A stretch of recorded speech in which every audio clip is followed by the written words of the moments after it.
अंधी सास की संस्कारी और मॉडर्न बहू। अंधी उर्मिला ने अकेले अपने दोनों बेटे केशव और साहिल को पाल पोस कर गरीबी में बड़ा किया था। किसी तरह वो बड़े बेटे को तो पढ़ा लेती है, लेकिन छोटा बेटा माँ की फिक्र और लाड़ में हमेशा उर्मिला के पास रहता था। उसे बिल्कुल भी अकेला नहीं छोड़ता था।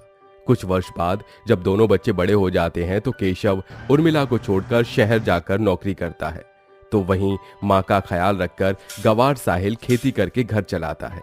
ऐसे ही एक दिन उर्मिला साहिल को कहती है, अरे बेटा, कितना समय हो गया है, अब तुम दोनों को शादी कर लेनी चाहिए।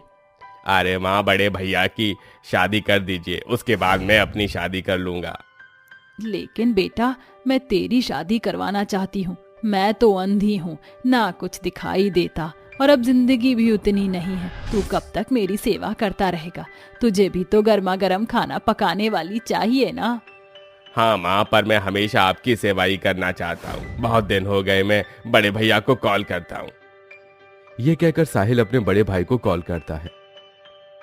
हाँ बोल छोटे, कैसे याद किया? अरे भैया, काम से फुर्सत मिल जाए तो कभी माँ से भी मिल लीजिए। हम दोनों को आपकी बहुत याद आ रही है। ट्रांसफर होते ही आ जाऊंगा। कैसी हो माँ आप? अरे बेटा, तुझे देख नहीं पाऊंगी, लेकिन फिर भी तुझे देखने को, तेरे पास रहने को जी करता है। खैर, तू जल्दी यहाँ पर आ जा, तेरी शादी की बात चलाऊंगी। अरे माँ, मेरे लिए रिश्ता मत देखना, मैंने अपनी पसंद की पत्नी चुन ली है। कुछ ही दिनों में मैं शादी करके घर लौट रहा हूँ। सच? ये तो बहुत ही खुशी की बात है। अच्छा ठीक है बेटा, तू मन लगाकर काम करना।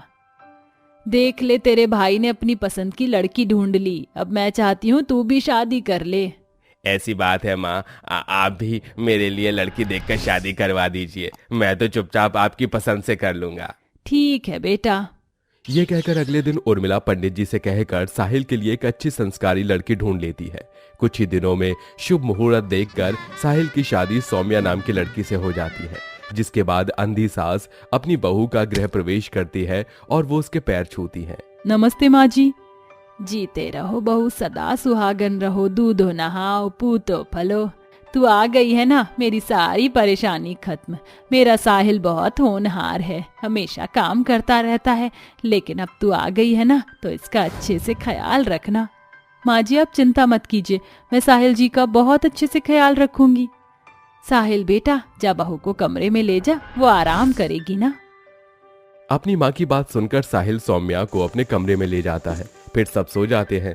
अगले दिन संस्कारी होने के नाते सौम्या जल्दी उठकर घर की सफाई कर लेती है।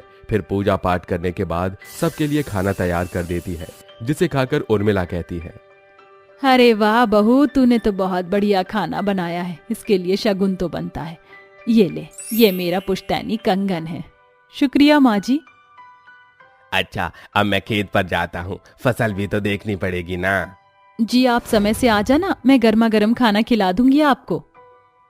सौम्या की बात सुन साहिल खेत में काम करने चला जाता है। कुछ ही दिन में सौम्या ससुराल की सारी जिम्मेदारी संभाल लेती है। फिर बड़ा बेटा केशव मॉडर्न राधिका से शादी कर उसे घर ले आता है। तभी सौम्या सास को जेठ जिठानी की खबर बताती है, तो खुशी से उर्मिला कहती है, अरे बहू, जरा अपनी जेठानी का गृह प्रवेश कर दे। जी माँ जी। तभी सौम्या उन दोनों का गृह प्रवेश कर घर के अंदर लाती है। फिर राधिका कहती है, अरे माँ जी अंधी हैं, इसलिए इसने मेरा गृह प्रवेश कर दिया। पर ये है कौन? अरे राधिका, ऐसे मत बोलो, वो तुम्हारी देवरानी है और ये तुम्हारा देवर। नमस्ते भाभी। अच्छा, तुम्हें देखकर लगता नहीं कि ये तुम्हारा छोटा भाई है। तुम कितने पढ़े लिखे हो और ये कितना गंवार है। सर पर गमछा बांध करके ऐसे दांत दिखा रहा है, और उसी की तरह उसकी पत्नी है, पल्लू वाली। अरे राधिका, मेरा शहर में आकर तौर तरीका बदल गया है ना, पर ये दोनों दो गांव के ही हैं, इसलिए ऐसे ही रहते हैं। यू मीन्स तुम्हारा भाई ज्यादा पढ़ा लिखा भी नहीं है, सिर्फ तुमने पढ़ाई की है। हाँ, पर तुम ये सब क्या बातें लेकर बैठ गई हो? माँ के पैर छुओ।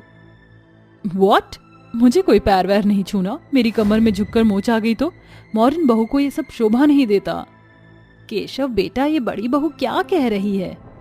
वो माँ, शहर के तौर तरीकों की वजह से ये सब होता नहीं है ना, और मॉडर्न है इसलिए।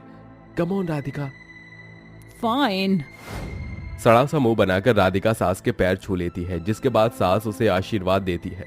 फिर सभी अपने कमरे में आराम करते हैं। अगले दिन राधिका छोटे कपड़े पहनकर सास को चाय नाश्ता देती है। उसे देखकर देवरानी कहती है, जेठानी जी, ये आपने इतने छोटे कपड़े क्यों पहने हैं? मानती हूँ कि माँ जी को दिखाई नहीं दे रहा, लेकिन नई बहू को ऐसा नहीं रहना चाहिए। तुम होती कौन हो मुझे इस तरह से सवाल करने वाली? मैं यही कपड़े पहनूंगी, और वैसे भी माँ जी को दिखाई नहीं देता। बहू, ये मैं क्या सुन रही हूँ? तूने छोटे कपड़े क्यों पहने हैं? आसपास के लोग क्या बोलेंगे? जो भी बोले, आई डोंट केयर माँ जी। शहर में सब ऐसे ही कपड़े पहनते हैं और मैं ऐसे ही कपड़े पहनूंगी। अब नाश्ता कर लीजिए, वैसे भी मैं रोज रोज खाना नहीं बनाऊंगी। बड़ी बहू के मुंह से अजीब बोल सुनकर उर्मिला को बहुत अच्छा नहीं लगता। वो उसके हाथ का बनाया हुआ चाय नाश्ता कर लेती है, जिसके बाद उसे शगुन में लिफाफा दे देती है। वक्त गुजरता है। केशव राधिका को कुछ नहीं कहता और राधिका अपनी मर्जी से घर में बेशर्म की तरह छोटे कपड़े पहनकर बिना काम किए रहती थी। घर का सारा बोझ सौम्या बहू ने संभाल रखा था। एक दिन राधिका अपने कमरे में बैठकर स्मोक कर रही थी, तो उसका धुआं देखकर सौम्या पानी की बाल्टी लिए राधिका पर डाल देती है और गुस्से से राधिका कहती है, हाउ डेयर यू गवार, दिखाई नहीं देता? मैं हूं यहाँ। Bloody illiterate people. क्यों किया तुमने ऐसा? वो सॉरी जेठानी जी, मुझे लगा आपके कमरे में आग लग गई है, लेकिन ये क्या, आपके हाथ में तो सिगरेट है। आप घर में धूम्रपान क्यों कर रही थी? ये आपकी सेहत के लिए अच्छा नहीं है। करूंगी, मैं सब कुछ करूंगी। हुआ यू, मैं मॉडल हूं और मुझे मॉडर्न तरीके से रहना पसंद है, सो जस्ट स्टे अवे। चुटकी बजाकर राधिका सौम्या को वहां से निकाल देती है। अगली शाम राधिका अपने कमरे में दोस्तों को बुलाकर शराब का सेवन कर उनके साथ नाचती है। गानों का शोर सुनकर उर्मिला राधिका के कमरे के पास जाती है तो उसे बहुत गंदी बदबू आती है और वो नाक पर हाथ रखकर कहती है, राधिका बहू, ये तेरे कमरे से शराब की बदबू क्यों आ रही है? और यहाँ पर कोई आया भी है क्या? आखिर क्या हो रहा है?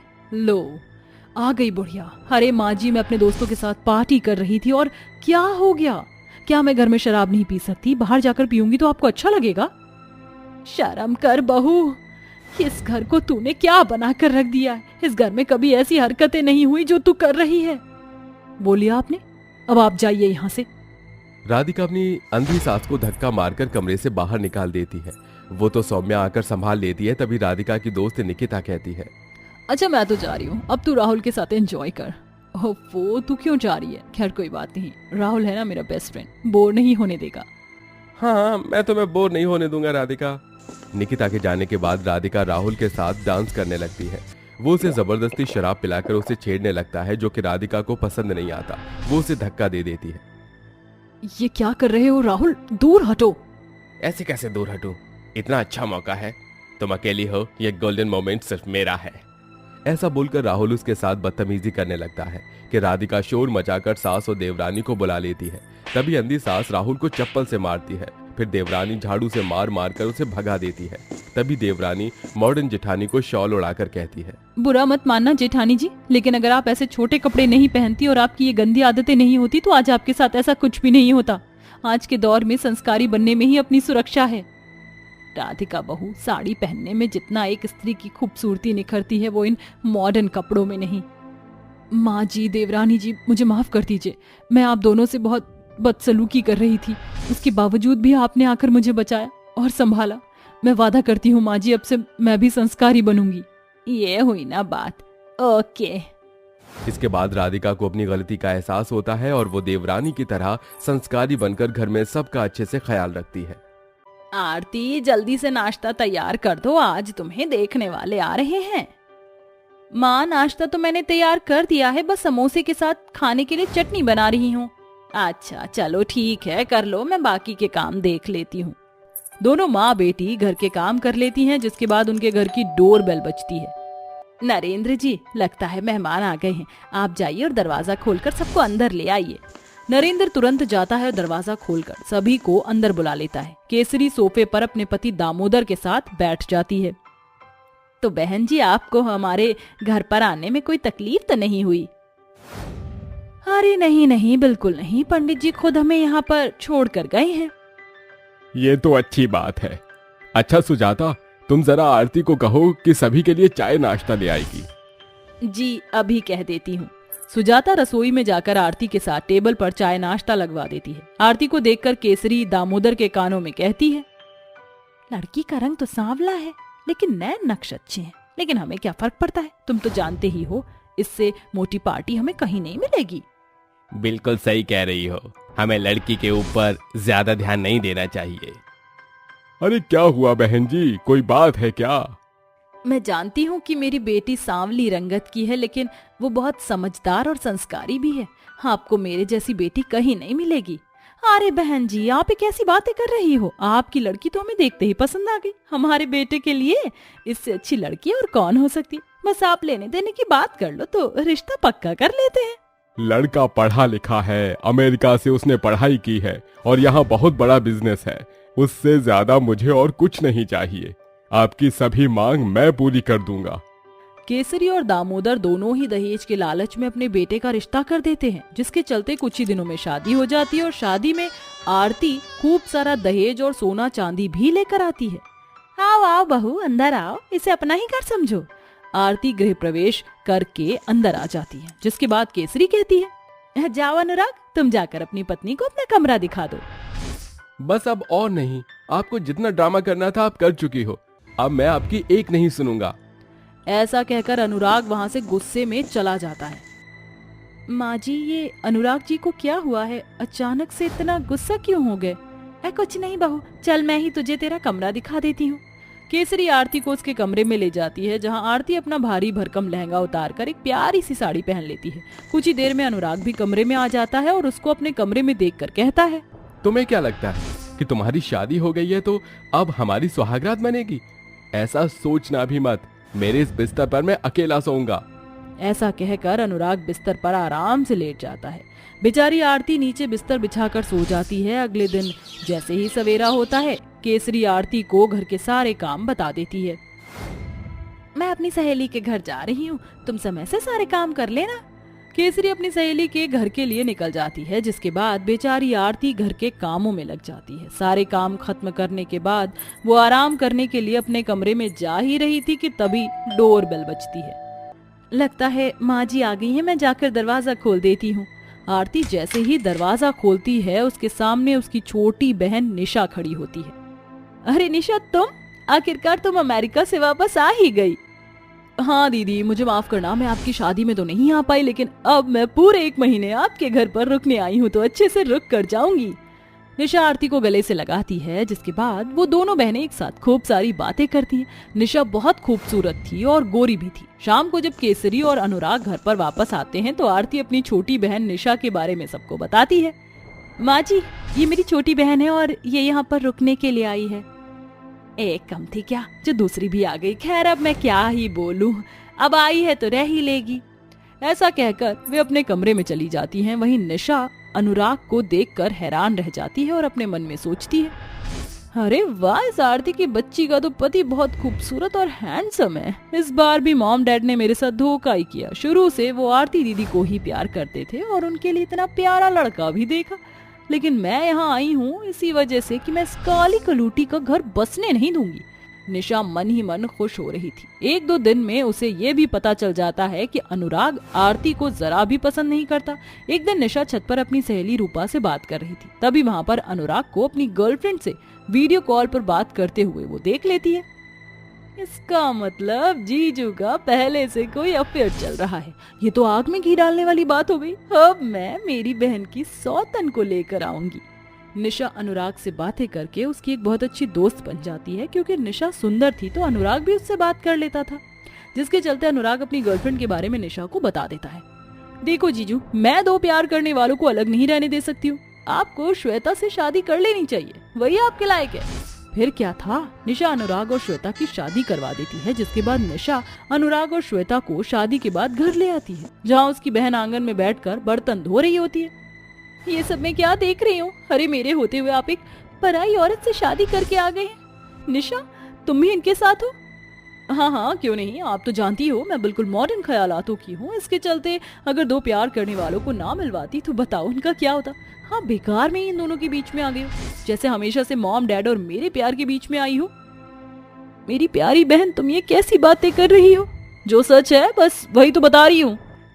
तुम दोनों बहनों की इस लड़ाई में मैं तो बीच में आने से रहा। चलो श्वेता, मैं तुम्हें अपने कमरे में लेकर चलता हूँ। अनुराग श्वेता को अपने कमरे में ले जाता है। उस दिन के बाद निशा श्वेता को आरती के खिलाफ रोजाना भड़काती है, जिसके चलते वह आरती के ऊपर बहुत अत्याचार करने लगती है। एक दिन श्वेता रसोई में अनुराग के लिए खाना बना रही होती है, लेकिन किसी कारण से उसकी साड़ी का पल्लू जलने लगता है। आरती ये सब देख लेती है और वो भागते हुए अपनी जान की परवाह किए बिना श्वेता की जान बचाती है। चिंता मत करो, तुम्हें कुछ नहीं हुआ, जो खतरा था वो टल गया।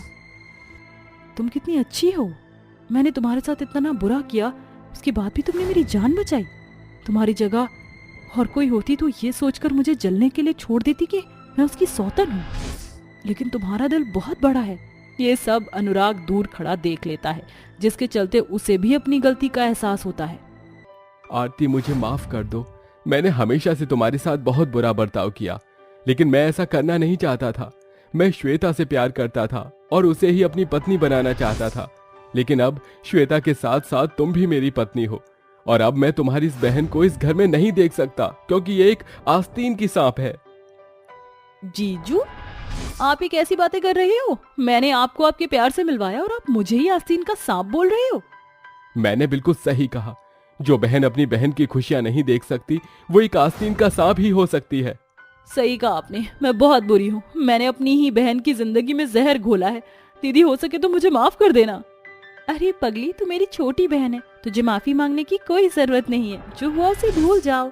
आरती सबको माफ कर देती और अपने ससुराल में अपनी सौतन के साथ खुशी खुशी रहने लगती है।